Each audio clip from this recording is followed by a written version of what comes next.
আসসালামু আলাইকুম।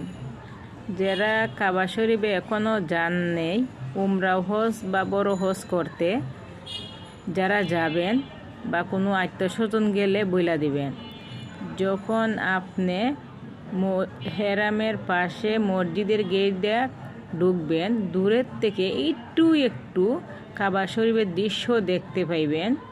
বা ফারহাদ গেট, কিং পাহাড় গেট দিয়ে ঢুকবেন, তখন দূরের থেকে অনেক দূরের থেকে একটু একটু দৃশ্য আপনার কাছে বাইসা উঠবে। তখন আপনি বলবেন, দোয়াটা কবুল হয় কিন্তু একবারই।